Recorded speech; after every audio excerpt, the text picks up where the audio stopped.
Globule Radio. Ok, on va faire essayer comme ça. L'invité du jour. 90.5 FM. Bonjour Anna Morel, bonjour Paul Besset, vous êtes ici dans les locaux de Globule Radio pour nous parler du concours général de SES, dont Anna, tu as été lauréate et seconde au classement. Merci à vous deux d'être là. Est-ce que vous pourriez commencer par vous présenter ? Je m'appelle Anna Morel, je viens du lycée Roger Frison-Roche à Chamonix et j'étais en classe de terminale cette année. Et moi, c'est Paul Besset, donc je suis professeur de sciences économiques et sociales au lycée de Chamonix. Et j'ai eu la chance d'avoir Anna en cours pour l'année de terminale, mais que je la suis depuis la seconde.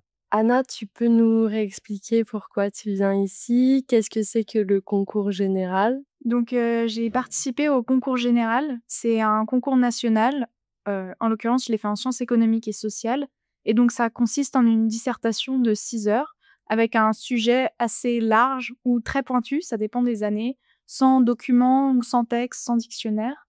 Et donc cette année, le sujet, c'était les mutations de l'emploi et les mutations de l'entreprise. Donc voilà, c'était assez intéressant, même si au début, j'ai un petit peu paniqué en voyant le sujet. Mais finalement, ça s'est bien passé. Et donc, on est allé à la remise des prix à Paris il y a 2 jours. Donc, il y a une seule épreuve de 6 heures, mais qu'est-ce que tu fais en amont pour préparer cette épreuve tout au long de l'année ? Enfin, parce que je suppose que c'est tout au long de l'année que tu te prépares. Oui, exactement. Donc, au début, j'ai demandé à Monsieur Besset de m'inscrire parce que c'est une préparation qui est assez conséquente, donc je voulais être sûre de participer.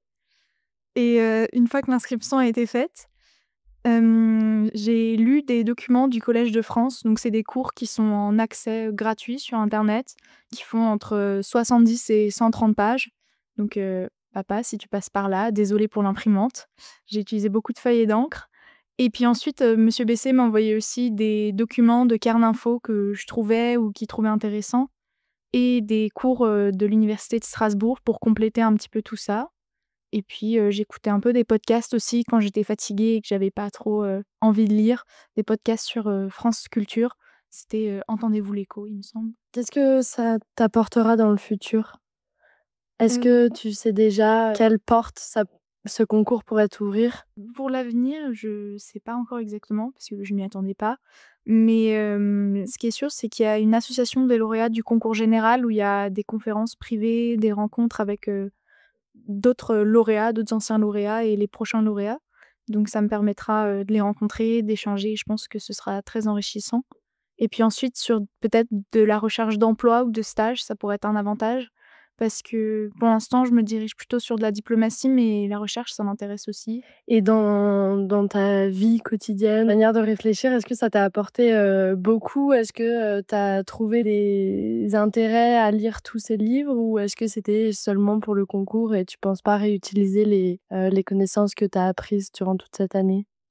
Non, je pense que c'est très utile d'étudier comme ça un peu plus en profondeur les sciences économiques et sociales, parce que ça nous permet de beaucoup mieux comprendre le monde qui nous entoure, ça nous permet de mieux juger des propos qu'on entend à la télévision, à la radio ou qu'on lit par exemple. On déconstruit aussi beaucoup nos préjugés, donc il y a une vraie évolution dans la mentalité. Je pense qu'il y a 3 ans de ça, je réfléchissais pas du tout de la même manière, j'avais pas forcément compris ce qui se passait autour de moi et je calquais plus ce que j'entendais dans ma famille, sans forcément vérifier derrière que c'était une information qui était fiable ou que c'était prouvé de manière universitaire. Alors qu'aujourd'hui, on comprend plus et quand on comprend le monde, ça nous permet aussi de pouvoir le changer. Et donc, en m'informant comme ça, en comprenant, enfin, en lisant des sciences économiques et sociales, ça m'a aussi fait ouvrir les yeux sur des choses qui sont problématiques dans notre quotidien. Et ça m'a permis de m'engager dessus pour essayer de changer la donne et d'apporter des choses nouvelles pour un monde qui soit un peu plus juste et équitable. Et comment t'as vécu ton année ? Est-ce que c'était stressant, angoissant ? Est-ce que ça t'a vraiment surchargé ? Ou est-ce que tu t'attendais à ce que ce soit aussi lourd et que ça te prenne ? Ou ça t'a pas pris du tout peut-être ? Alors, c'était pas plus stressant, c'était beaucoup moins stressant que prévu. En amont parce que je pensais pas que c'était un prix qui était accessible à des gens de province surtout. Donc j'y allais surtout pour me motiver à travailler et lire plus de choses pour m'instruire finalement, sans forcément viser même, enfin ne serait-ce qu'une mention. Et puis le jour même, j'ai été extrêmement malade. Donc j'ai pas forcément eu le temps de stresser parce que j'avais vraiment mal à la tête et enfin bon, c'était compliqué. Donc oui voilà, c'était beaucoup moins, stressant, j'étais pas forcément, très anxieuse. Et maintenant sur l'année, ça a pris du temps. C'est une année où j'avais juste pas beaucoup de temps pour moi, je pense, parce que j'ai aussi d'autres engagements à côté. Donc c'était pas forcément ce qui était le plus chronophage. D'autant plus que j'ai dû faire quelques impasses parce que, bon, voilà, j'avais pas trouvé le temps de tout lire. Mais c'est quand même assez prenant à préparer. Ça, faut avoir un peu l'envie de lire. Surtout qu'il y a des choses un petit peu idiosyncratiques. Donc ça prend du temps de tout comprendre. Quelque chose qui est idiosyncratique en général, c'est un langage ou un propos qui est articulé d'une manière qui est propre à l'auteur. Donc c'est compliqué à comprendre. Par exemple, ça va être des textes de Kant ou de Hegel en philosophie où ils ont leur propre langage et donc c'est un petit peu compliqué de comprendre le propos. Mais l'apport est tellement immense que ça valait la peine, je pense, de prendre 2-3 heures, sur quelques jours de la semaine pour tout lire et avancer un peu. Et tu fais quoi l'année prochaine? L'année prochaine, je vais aller à Sciences Po Paris, dans le bachelor en sciences humaines et sociales et à côté, je vais étudier le chinois à l'INALCO en cours du samedi pour le moment, avec, l'espoir d'intégrer une licence, à côté de celle de Sciences Po l'année prochaine, une fois que j'aurai un meilleur niveau. Vous avez été invité à la Sorbonne. Est-ce que vous pouvez nous raconter? Alors, on a été invité à la Sorbonne, dans le grand amphithéâtre de la Sorbonne, hein, qui est quand même un bâtiment assez exceptionnel, très impressionnant, où il y a eu beaucoup de... Enfin, on a regardé un peu l'histoire du bâtiment et il y a eu des grands noms qui ont fait leur cours là-bas, donc c'était assez impressionnant d'être dans ce lieu-là. Et on est rentré. Alors d'abord, il y avait les lauréats, à savoir Anna et tous ceux qui ont gagné un prix, qui sont placés vers le devant. Nous, on s'est mis plus en retrait. Et ensuite, la cérémonie a commencé par un discours de Madame la ministre Elisabeth Borne, qui a ouvert en quelque sorte la cérémonie. Et puis, s'en est suivi la remise des prix. Donc on était appelés successivement et il y avait différentes personnes qui remettaient les prix. Donc nous, pour les sciences économiques et sociales, c'était madame la rectrice de Paris et donc on montait sur une scène. Au début, j'avais un peu les jambes qui tremblaient parce que c'était impressionnant d'être face à tout ce monde. Il y avait quand même 143 lauréats, plus globalement 3 accompagnants par personne et je pense que c'était une trentaine, quarantaine de personnes qui remettaient les prix. On est monté, on nous a remis les médailles, les diplômes et là, de manière assez inattendue, j'ai découvert ça avec les premiers à qui on a remis les médailles. Il fallait faire un petit discours donc avec le micro, c'était vraiment impressionnant mais ça s'est plutôt bien passé et puis ensuite, on se rasseyait dans nos sièges et puis on a visionné le reste de la remise des prix. Et non, le discours s'est hyper bien passé, hein. Il était très émouvant, ton petit mot que tu as eu. Donc, non, c'était vraiment très, très sympa. Paul, comment ça se passe l'accompagnement tout au long de l'année? Qu'il y a plusieurs élèves qui étaient inscrits au cours et concrètement, voilà, comment on s'organise tout au long de l'année? Alors, en étant parfaitement honnête, d'habitude, on refuse les élèves qui veulent participer au concours général. C'est-à-dire que c'est un concours qui est tellement difficile, qui est très, très élitiste, qui est souvent, et d'ailleurs, on l'a observé là lors de la remise des prix, hein, c'est souvent en fait les grands lycées parisiens qui obtiennent les résultats, à savoir Louis le Grand, Stanislas, etc. Donc, quand Anna est venue me voir pour me dire est-ce que vous pouvez m'inscrire au concours général, au début, j'ai dit non. J'ai dit, écoute, l'année de terminale est assez chargée comme ça. Il y a le bac, il y a Parcoursup, en plus, elle était sur des tas de projets parallèles. Je lui ai dit, ça va te fatiguer. Et la probabilité de réussir est quand même extrêmement faible. Donc, on n'y va pas, quoi. Anna étant une bonne diplomate, elle a réussi à me convaincre, hein. Donc, au final, elle a dit, si, vraiment, j'ai très envie, etc. Donc, je me suis laissé un peu embarquer en quelque sorte par elle. Et après, la préparation, c'est surtout en autonomie. C'est-à-dire que je lui ai envoyé beaucoup de choses. Je lui ai envoyé mes cours sur l'année parce que le concours portait sur le programme de SES de première et de terminale. C'était en mars ou en avril, donc il fallait maîtriser le programme de toute l'année, mais au milieu de l'année. Donc, ce qui nécessitait d'envoyer beaucoup de choses. Et après, j'ai corrigé les copies un peu de façon informelle. Donc, c'est plus fait comme ça que de façon, disons, très formelle, disons. Et qu'est-ce que ça implique quand un tel résultat aboutit? Surtout parce qu'en plus, vous voulez pas forcément les accompagner, jusqu'à ce concours-là. Qu'est-ce qu'on ressent quand, finalement, votre élève termine seconde au concours général? Alors déjà, on se sent un peu bête parce que je me suis dit: «Mince, mais pourquoi j'ai hésité? Pourquoi je voulais pas?» Et ça montre que, c'est envisageable. Donc ça déjà, c'était un premier point, qui est arrivé où je me suis dit: «Mince, j'aurais dû, directement, accepter» et ensuite, bah, forcément beaucoup de fierté parce que Anna est quand même une élève assez exceptionnelle, elle fait beaucoup de choses pour l'établissement, elle a un super esprit de sciences sociales, c'est en plus les sciences sociales, bah, forcément une discipline qui me tient à cœur, mais de voir que, on arrive à avoir les meilleurs élèves de sciences sociales dans ma classe, enfin c'est vraiment un bonheur et c'est une très grande fierté d'arriver et d'accompagner à atteindre ce niveau-là dans cette discipline-là. Et justement, est-ce que ça vous donne la motivation de continuer votre investissement, au sein du lycée? Parce que en plus d'avoir accompagné Anna, vous faites aussi une préparation pour le concours de Sciences Po, pour les terminales? Alors, oui, c'est exactement ça et la préparation à Sciences Po marche bien. C'est-à-dire qu'on arrive, bon, Anna est Sciences Po Paris, mais il y a d'autres élèves qui ont réussi à avoir, d'autres IEP, et d'autres, IEP, Institut d'études politiques et d'autres Sciences Po. Donc ça, c'est vraiment aussi bien de se dire qu'on arrive à faire une préparation qui est gratuite, qui est dans un lycée public et qui fonctionne et qui arrive à envoyer des élèves, dans les plus grandes institutions. Donc ça, c'est déjà ça marche très bien. Après, le concours général, c'est vraiment quelque chose de très, très particulier. Donc s'il y a à l'avenir d'autres élèves qui seront motivés, je dirais pas non. Je dirais oui dès le début et bien sûr, je les accompagnerai comme j'ai accompagné Anna. Donc effectivement, c'est quelque chose d'assez particulier, un monde, assez singulier, mais dans lequel on peut essayer aussi de se faire une place, disons. Depuis tout à l'heure, vous me parlez du fait que c'est un concours qui soit très singulier. En quoi il est singulier? Une première singularité, c'est qu'il y a pas forcément de programme prédéfini. C'est-à-dire que ça tombe généralement sur des choses qu'on voit en première ou en terminale, mais on peut avoir des sujets sur des points très, très, très précis du programme qu'on aura abordé pendant à peine 10 minutes en cours et là, il faut savoir disserter pendant 6 heures. Donc c'est très, très surprenant et finalement, je sais pas si c'est le principe du concours, mais c'est très compliqué d'arriver en étant prêt. Déjà parce que c'est dans le troisième quart de l'année, donc il y a toute une partie qu'on doit réviser, seul avant même de l'avoir. Donc ça demande quand même un investissement particulier. Là où sur le programme des IEP, on a vraiment un programme très clair qui est préétabli avec, des conseils de lecture. Là, c'est pas le cas du tout.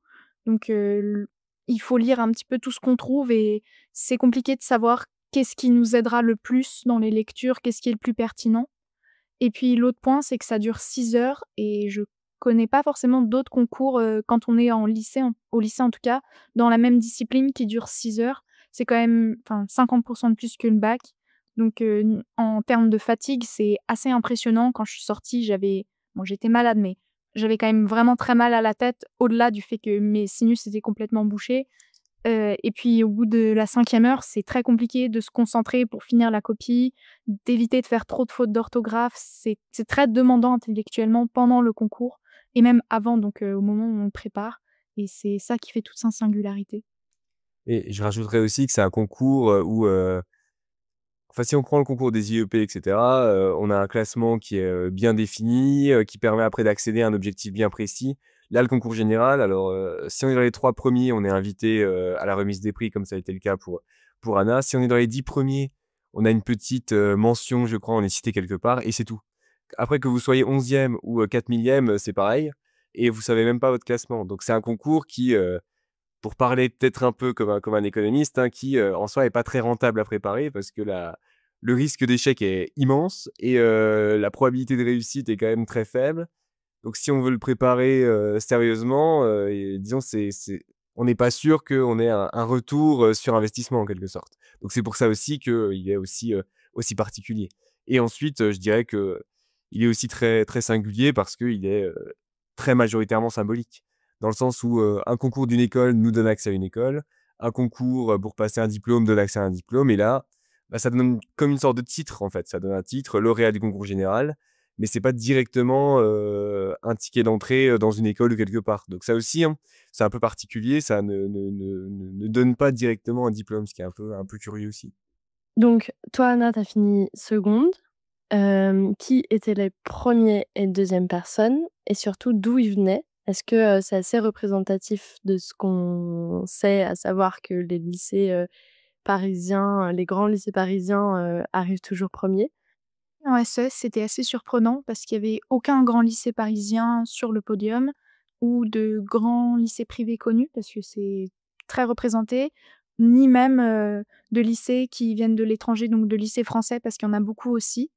Le premier venait d'Angers, il me semble, et il s'appelait Mohamed, et la troisième venait de Nancy, et elle s'appelait Chloé. Et donc, cette année, on n'avait pas de grand lycée privé qui était représenté en SES, mais ils étaient quand même très présents sur d'autres prix, par exemple en mathématiques ou en physique. C'était globalement Louis Legrand et Stanislas qui occupaient toutes les marches du podium. Effectivement, et si on fait un peu du Bourdieu, hein, si vous me permettez, plus la matière était légitime, plus on retrouvait les grands lycées. Donc, c'est-à-dire que latin, grec, matière très légitime, etc. Là, il y avait que des très grands lycées parisiens. Pareil pour les maths, pareil pour la physique, pareil pour le français, pareil pour la philo. Et par contre, dès lors qu'il y avait des disciplines un peu moins élitistes en quelque sorte, hein, alors désolé, mais les SES, par exemple, qui sont un peu plus mixtes, ou des disciplines, par exemple, de bac pro, il y avait beaucoup de disciplines professionnelles. Il y avait, par exemple, tout ce qui était cuisine, tout ce qui était maintenance du matériel. Il y avait quoi d'autre? Il y avait esthétique, il y avait Pur.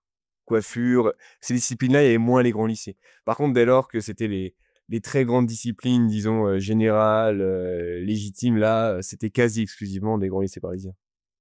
Ce prix-là, je trouve il y a particulièrement du sens pour Anna de l'avoir en sciences sociales parce qu'elle a fait énormément de choses pour le lycée. Elle a essayé de mettre en place pas mal de choses en lien avec l'égalité homme-femme, en se battant un peu corps et âme pour mettre en place, par exemple, un congé menstruel dans le lycée pour que les femmes qui ont des règles douloureuses puissent s'absenter sans que ça pénalise leur dossier.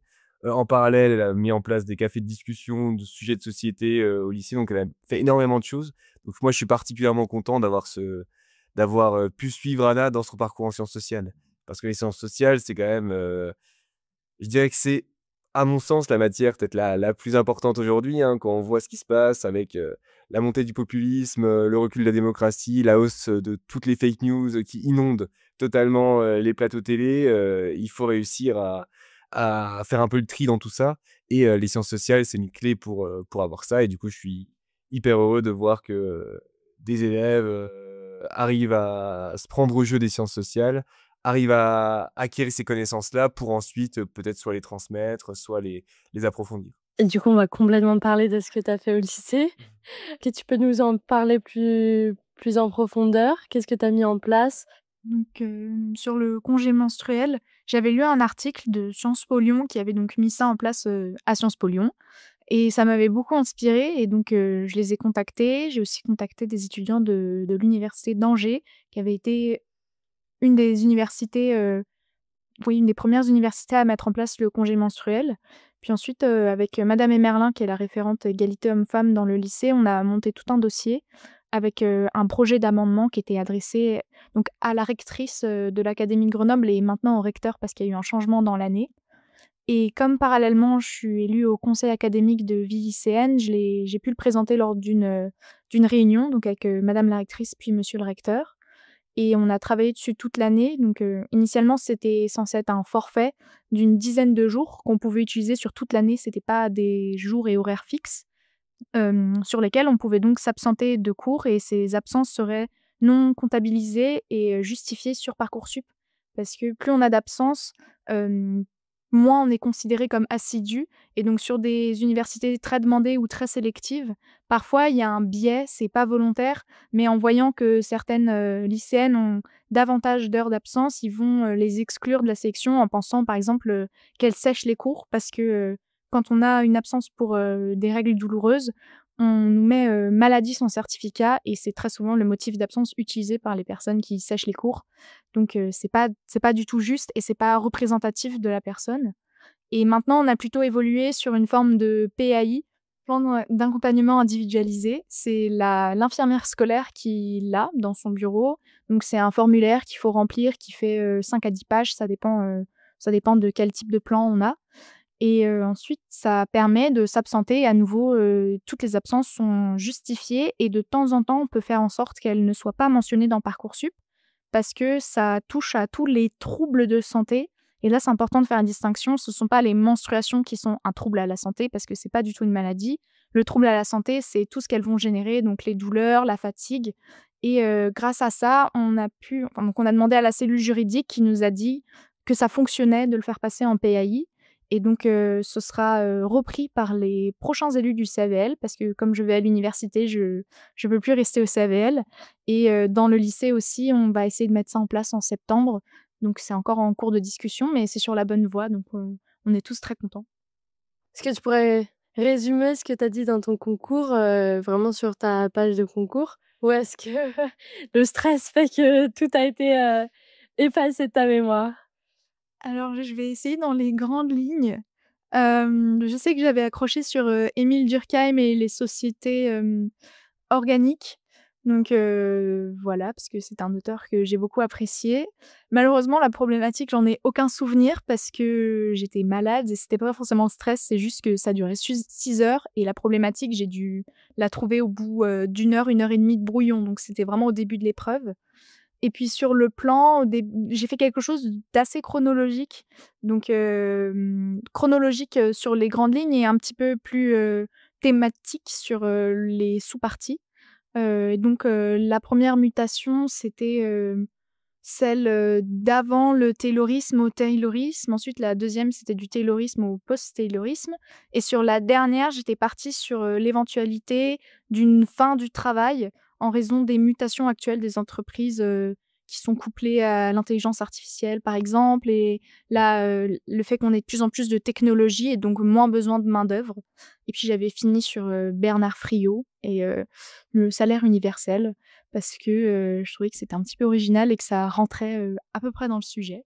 Et Paul, si, tu avais dû passer ce concours-là, ce jour-là, est-ce que tu as essayé de le faire, à ta manière? Et tu l'aurais fait comment? Alors bien sûr, j'ai regardé l'énoncé, j'ai même, lu la copie d'Anna, qu'elle avait déposée dans le bureau de la proviseure adjointe. Alors par curiosité, je pouvais pas m'empêcher d'aller voir, un petit peu le plan, la problématique, de la lire, rapidement en diagonale et bah, c'est vrai que c'est un sujet qui semble aride à première vue, mais qui pose quand même de vraies questions. C'est-à-dire que, bah, le travail s'est transformé entre les grandes usines fordistes à aujourd'hui, les startups et cetera. Il y a eu des choses qui se sont passées. C'est pas sans conséquence sur les conditions de travail et ça permet aussi de penser et sur le coup, enfin la troisième partie d'Anna est à mon sens assez brillante, hein, de penser aussi est-ce que, on peut pas aller vers la fin du travail, dans le sens, la fin du travail veut pas dire qu'on sera tous, en vacances tout le temps, mais plutôt est-ce que, on pourrait, au regard du progrès technologique, se dire que, ben, on peut travailler moins parce qu'on produit suffisamment de richesses comme ça. Donc se dire au lieu, de produire toujours davantage en travaillant, plus efficacement, on pourrait se dire qu'on produit pareil en travaillant moins mais mieux. Et ça, c'est, vraiment des réflexions hyper intéressantes qui croisent même, je dirais, sciences économiques et philosophie, hein, sur quel type de société on veut. Est-ce qu'on veut une société avec toujours plus de croissance, plus d'enrichissement ou est-ce que, on peut aussi privilégier d'autres choses? Et donc si j'avais dû faire la copie, par moi-même, je sais pas ce que j'aurais fait, honnêtement, mais dans tous les cas, j'aurais pas fait quelque chose de différent, hein et peut-être même que j'aurais pas pensé à cette troisième partie, hein, quand Anna me l'a raconté, ça me semblait aller de soi et être une super idée. Est-ce que moi, devant une copie, j'y aurais pensé? Je sais pas. Et dernière question, est-ce que tu es fière de toi? Hem, je suis contente d'avoir eu ce prix. Je suis contente de voir que les gens autour de moi sont fiers de moi. Après, d'un point de vue personnel, c'est plus compliqué parce que j'aime bien, chercher toujours plus loin. Donc, je pense que je suis très contente, hein, je suis pas du tout, enfin, bon, voilà, je suis très contente d'avoir eu ce prix. Maintenant, fière de moi, je sais pas parce que c'est surtout grâce aux autres finalement qu'on a ce prix, c'est pas forcément grâce à soi-même, c'est grâce à notre famille qui nous soutient, qui accepte, de voir que la lumière est allumée très tard le soir et tôt le matin, sans que ça les dérange. C'est grâce aux professeurs qui nous donnent des ressources et corrigent nos copies. C'est grâce à nos échanges au quotidien avec nos amis sur ces sujets. Donc, bah, je suis surtout, très fière des autres aussi qui m'ont soutenue parce que c'est pas toujours facile, qui m'ont supportée dans les 2 sens du terme et les voir, fiers et être fière d'eux fait que je suis, relativement, fière de moi aussi, on peut le dire, de cette manière. On va terminer sur ces belles paroles. En tout cas, merci à vous 2 de vous être libérés et profitez bien de vos vacances avant cette nouvelle rentrée scolaire bien chargée et pleine d'expériences. Globule Radio 90.5 FM.